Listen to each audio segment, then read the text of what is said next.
Hi friends, இது hello weekend. நான் உங்கள் கங்கா. ரீசெண்டாக நான் ஒரு படம் பார்த்தேன், லாபத்தா லேடிஸ் அப்படின்னு சொல்லிட்டு. ஹிந்தி படம் தான். அந்த படத்தில் ஒரு ஒரு விஷயத்த ரொம்ப சட்டிலாக அழகாக, அதாவது வாழைப்பழத்தில் ஊசி இறக்குற மாதிரி சொல்லுவாங்கள்ல, அந்த மாதிரி சொல்லியிருப்பாங்க. அந்த விஷயம் என்னன்னு கேட்டிங்கன்னா பேட்ரியார்கி.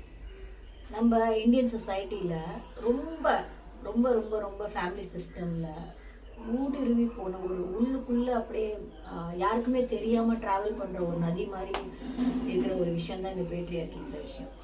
அதாவது அந்த படத்தில் ஒரு சீன் வரும். என்னென்னா, ஒரு 4 லேடிஸ் குக் பண்ணிவிட்டு சமைச்சு முடிச்சுட்டு டின்னர் முடிச்சுட்டு வந்து தனியாக உட்காந்து பேசிகிட்டு இருப்பாங்க.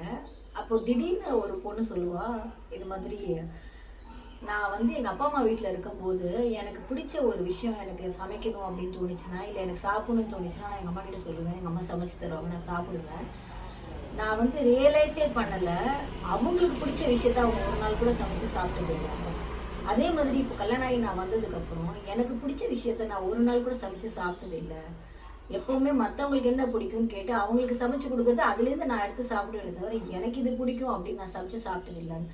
அது சாதாரண ஒரு விஷயம் தான் அவள் சொல்கிறது. ஆனால் அதில் எவ்வளோ மீனிங் இருக்குது தெரியுமா?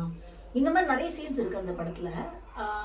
அந்த படத்தை பார்த்ததுக்கப்புறம் எனக்கு தோணிச்சு, இந்த மாதிரி நிஜமாகவே இந்தியன் சிஸ்டமில் பார்த்தீங்கன்னா நிறைய பேர் வீட்டில், நிறைய ஃபேமிலிஸில் ஓவராலாகவே ஈவன் பாலிட்டிக்ஸ்லலாம் கூட பார்த்தீங்கன்னா கேர்ள்ஸ் வந்து எது பண்ணுறதா இருந்தாலும் they have to take permission. But boys எது பண்ணுறதா இருந்தாலும் அவங்க வந்து இன்ஃபர்மேஷன் மட்டும் கொடுத்தா போதும். ஏன் அப்படி? இதை என்னைக்காவது நம்மளாம் யோசித்து பார்த்துருக்கோமா? இதை யோசித்து பார்த்தோன்னா மனசு கொஞ்சம் வலிக்குதுங்க லேசா. இதெல்லாம் கொஞ்சம் நம்ம நிறைய பேச வேண்டியிருக்கு. நிறைய பேர் வீட்டில் நிறைய இடத்துல இதெல்லாம் பேசணும். இனிமே